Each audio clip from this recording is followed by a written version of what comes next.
Hello ladies and gentlemen, I'm your host, AirsoftAl, and today we have a very special video, because today I'm reviewing a gun that's kind of a hit and miss in the airsoft industry, as well as the company itself. The gun I'm talking about?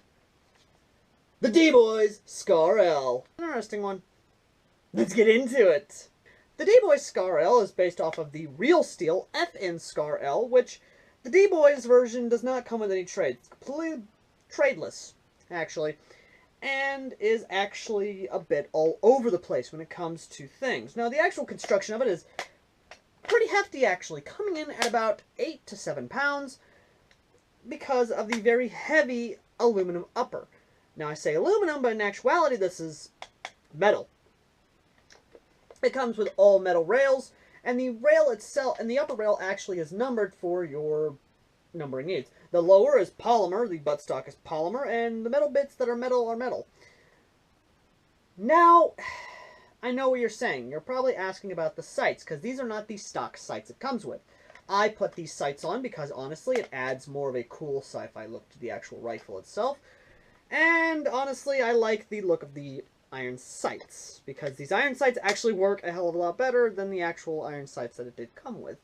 Now, the gun itself is actually interesting. The reason I say that is because it's kind of a letdown. Now, before a lot of you start immediately typing to the comments section, hear me out. The reason I say this is a bit of a letdown is because, well, it only retracts to 3 positions, and the retraction itself is a pain in the ass. The cheek riser only has 2 positions, and you have to open it up fully to actually get to this. And the wire itself, I'm not joking here, is actually fully exposed and easy to be pinched and possibly destroyed. And thankfully enough, though, I have not had that problem, although that is the thing. The FPS on this is roughly around 380 to 400 FPS. And that. The guide that's in this is not metal. It's not a metal guide. It is a polymer guide that actually broke when I was giving this a tune-up. You know, the basic clean the barrel, all that good jazz. I basically gave it a tune-up. Now, the ambidextrous, the fire selector is fully ambidextrous, but it is a pain in the ass to work with.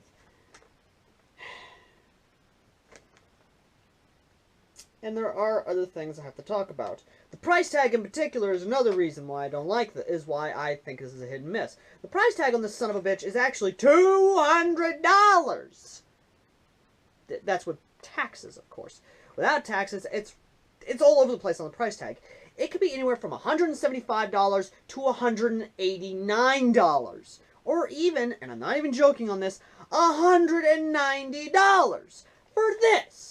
Now, that's actually really good, and it does perform good, and you can fix a lot of the problems that are on here for aftermarket parts. But it doesn't come with a battery and charger, though, which means you're going to have to pay a little bit more with that, which will definitely raise that $200 price tag a little bit more.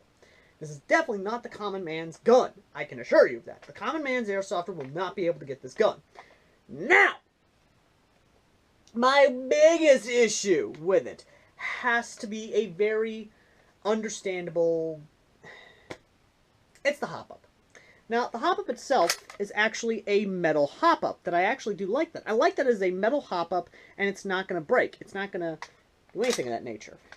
Now, the biggest issue with it is that it is inconsistent as fuck! And I'm not even joking on that.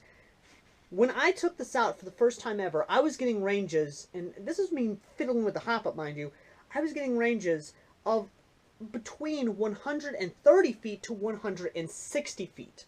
Now, I put a new hop-up gum in there, and it actually did better. I can get ranges of roughly 180 to 185 feet.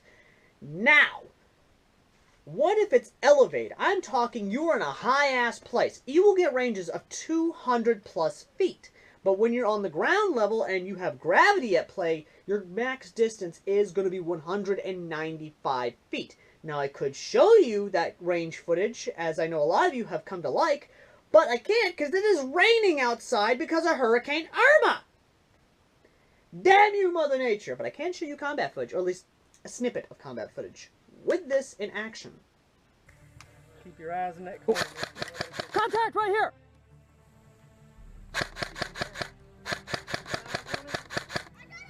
Yeah, I got a gun.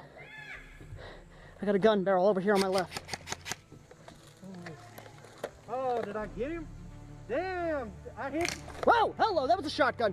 Well, I've gone and made myself a liar. It actually was dry. Now it's raining.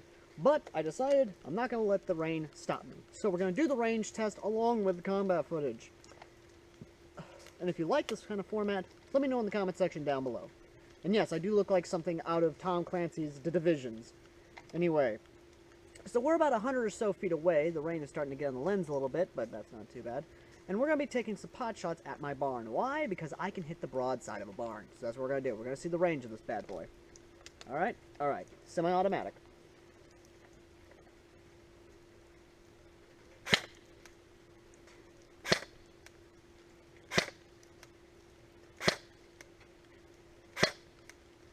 Well, that's not good. Let me see, just in that hop-up. If I haven't mentioned it already, I'll mention it now.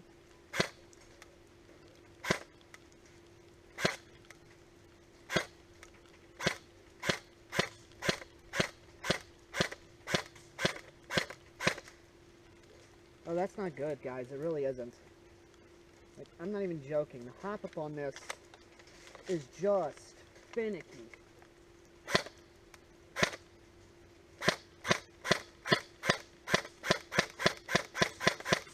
You're seeing this, right? Like, I have to literally...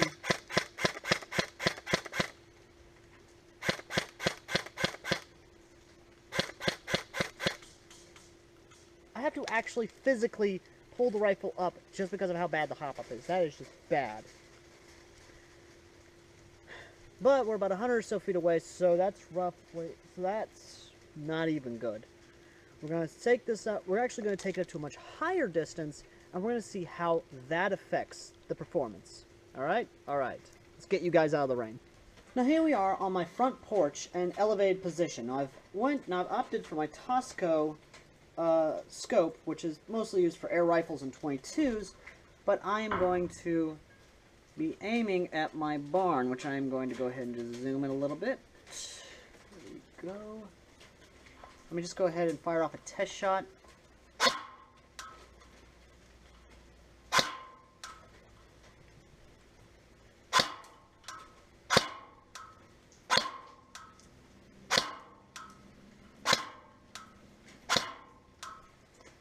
Oh, but I really do need to adjust that hop-up just a little bit more.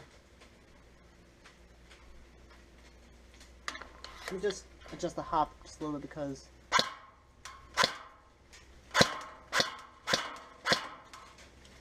With the rain and all, it really does affect the performance, but I'm at an elevated position, and I am going to put it toward... I'm going to have it aimed at the barn, which really this isn't a probably good idea, so I'm going to move you guys.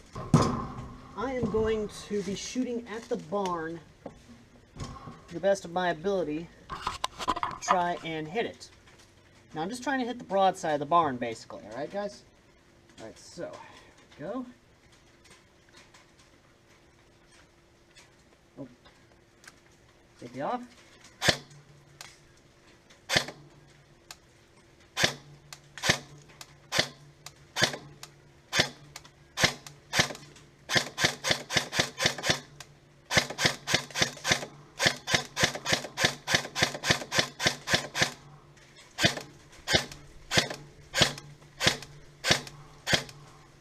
Not even. It's not even helping at all. This is... The hop-up is not doing so well. That's not a good sign, guys. But anyway, so I'm going to switch you guys up, and I'm going to actually see... Because we're going to see how this does. I'm going to put you guys down there in the range with a paper target. We're going to see how good of a grouping this does, because I do have the Tosco scope on here, and I want to see how good it does with some range, and then we'll put full auto on it. Alright, guys? Alright, so let's see how this does. Alright, so you guys are going to point at this, which I think I'm going to lower you down a bit. Just a little bit here. There we go. Now, I'm going to be shooting roughly 60 to 70 feet away, because that is a pretty good distance right there for it on a 3 to 5 foot to a 3 foot angle. I'm about 3 feet off the ground, about 3 to 4 feet off the ground, give or take, depending on how high that porch is. By the way, I'm going to run up there and we'll get to it.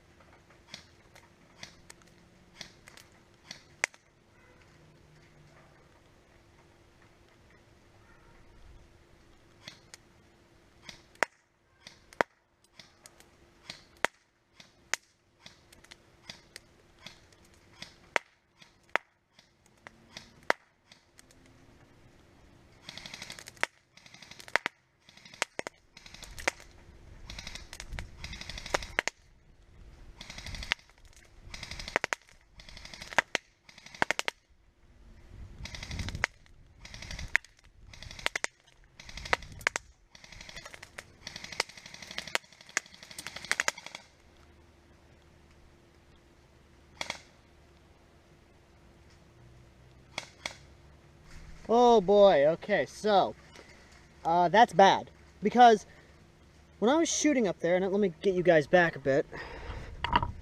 Alright, so while I was shooting up there, there we go. While I was shooting up there at my porch, the BBs were going, well, you could have seen, you saw it. I had to adjust for the bad, this is just not even a good grouping. It really, even with a torso, this is just bad grouping. It really is, guys. It's not looking good for the scar. It really isn't. But let's get back to the studio where it's dry and give my final thoughts and the final verdict. With it all said and done, I do have more things to say about this. When shouldering the AEG, I had to actually put my face here, which was extremely uncomfortable. And even putting it up on here, you have to have the buttstock fully extended for your battery to be good. So once again, you're going to have to replace some parts on this, including putting a flat hop on this thing, putting probably God knows what else to make it just that much better, which needs to happen. In my opinion, this gun is just basically a mess that needs to be fixed.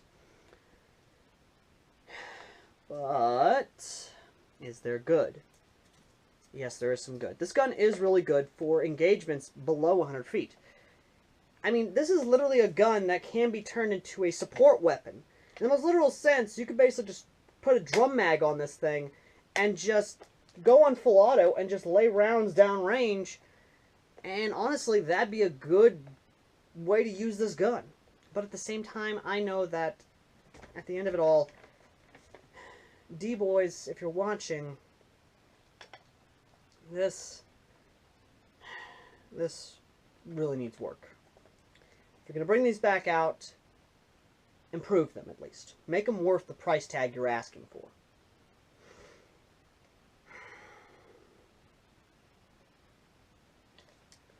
But I am prolonging the inevitable. What is the final score of the D-Boys score? I've been wanting to do that for a while now.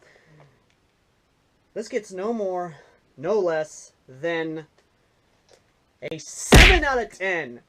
It is a decent gun, and it has some shining, it has some lights through the cracks. There is some good to it, and I will admit that this does have merit. Will I still run this? Maybe when I actually fix the problems that I have addressed here today. But honestly, it's a good little gun. It really is.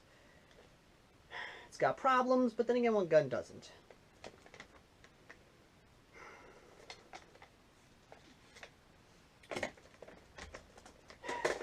Well, that was a fun little review. Thank you guys for watching. And stay tuned, because next month is Bad Gun Month, where I review all the horrible, mediocre, just downright what the fuck guns. Oh God.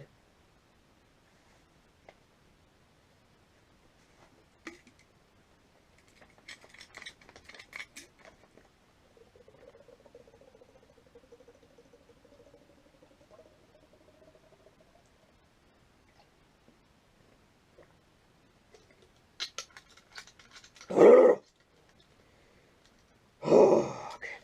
I'm gonna need more of this. I'm gonna need to break into my stash if I'm gonna do Bad Gun Month. And as always, donate to our Patreon.